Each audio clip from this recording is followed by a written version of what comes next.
નવસારીના ઐતિહાસિક લ્યુન્સી કુઈ મેદાનના નવીનકરણને લઈને શહેરના ખેલ પ્રેમીઓમાં તીવ્ર અસંતોષ ફાટી નીકળ્યો છે. રમતવીરો, વિવિધ સ્પોર્ટ્સ એસોસિએશન અને ક્રિકેટ ક્લબોએ આજે ખુલ્લેઆમ વિરોધ નોંધાવ્યો છે. તેમનું કહેવું છે કે મેદાનની વચ્ચે થતા કોન્ક્રીટ બાંધકામો માત્ર રમતગમતને નુકસાન કરશે જ નહીં, પરંતુ મેદાનની ઐતિહાસિક ઓળખ પણ ખોવાઈ જશે. આજ રોજ તેઓએ જિલ્લા કલેક્ટરને આવેદનપત્ર આપીને આ મુદ્દે ગંભીર ચિંતા વ્યક્ત કરી છે. નવસારી મહાનગરપાલિકા દ્વારા લુન્સી કુઈ મેદાનમાં વિકાસના નામે શરૂ કરાયેલા કામ હવે રમતવીરો જોરદાર અવાજ ઉઠાવી રહ્યા છે. તેમની ફરિયાદ છે કે મેદાનની વચ્ચે ઊભા થનારા કોન્ક્રીટ સ્ટ્રક્ચર અલગ અલગ રમતો માટે કટ્ટર મેદાન અને અન્ય બાંધકામોથી મેદાનનું નેચરલ સ્વરૂપ બગડી જશે. રમતવીરોનું કહેવું છે કે હવે ક્રિકેટ, ફૂટબોલ, એથ્લેટિક્સ, વોલીબોલ અને હેન્ડબોલ જેવી રમતો માટે પૂરતું વિસ્તરણ નહીં રહે. મેદાનનું લેવલ ઊંચું નીચું થતા ખેલાડીઓ માટે ઈજાનો ભય પણ વધી જશે. જોકે સિન્થેટિક વોકવે બનાવવાની દરખાસ્તને તેઓ આવકારતા હોય, પરંતુ વોકવે મેદાનની સપાટીથી ઊંચું કે નીચું રહેશે તો દોડવીરોની સેફટી જોખમાય તે બાબત પણ તેઓએ સ્પષ્ટ કરી હતી. રમતવીરો યાદ અપાવે છે કે નવસારી ડિસ્ટ્રિક્ટ ક્રિકેટ એસોસિએશનને લાખો રૂપિયાના ખર્ચે નવસારી પ્રીમિયર લીગ માટે મેદાનને 0 લેવલ પર તૈયાર કર્યું હતું, પરંતુ ત્યારથી વેપારી કાર્યક્રમો, સિટી બસ પાર્કિંગ અને ડ્રાઈવર ટ્રેનિંગને કારણે મેદાનનો નાશ થયો છે.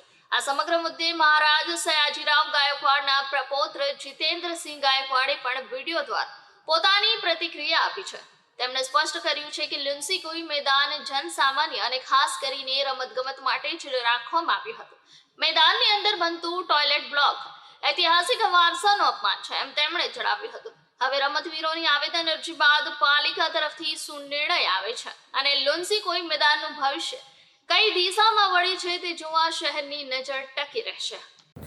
લુન્સી કુઈ ખાતે જે ટોયલેટ બાથરૂમ બનાવવામાં આવી રહ્યા છે તેને લઈને વિરોધ કરવામાં આવી રહ્યો છે, આવેદન આપ્યું છે, શું કહેશો?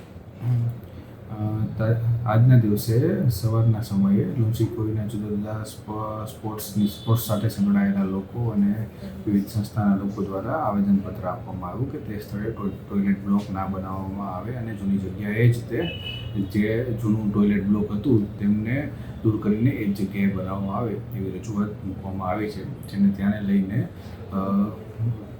કમિશનર સાથે રૂબરૂ ચર્ચા કરીને આગામી આયોજન કરવામાં આવશે.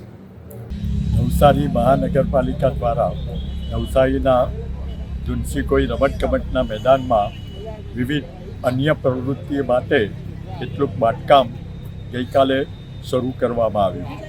તેમાં ટેનિસ કોર્ટ અને કેટલાક જાજરૂ ટોયલેટ બનાવવા માટેનું આયોજન કરવામાં આવેલું છે.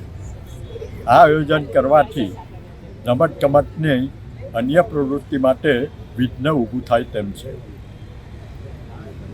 રમતગમતનું ગ્રાઉન્ડ હાલમાં જે સ્થિતિમાં છે તે સ્થિતિથી એમાં જો ફેરફાર કરવામાં આવે તો રમતગમતની પ્રવૃત્તિ પર અસર પડી શકે. ક્રિકેટ જેવી રમત રમવા માટે જરૂરી જગ્યા જોઈએ તે પણ ઘટી જવા પામે અને આ મેદાન ફરતે જો ટ્રેક બનાવવામાં આવે તો 400 મીટર માટેનો જે દોડનો ટ્રેક જોઈએ તે પણ ઘટી જાય, એટલે અનેક પ્રવૃત્તિ એનાથી મન પરવાની શક્યતા રહેલી છે. એ સંજોગોની અંદર આ રમતગમતના મેદાનની અંદર કોઈપણ જાતનું કન્સ્ટ્રક્શન આજે કે ભવિષ્યમાં પણ નહીં થાય તેવી અમારી માગણી છે.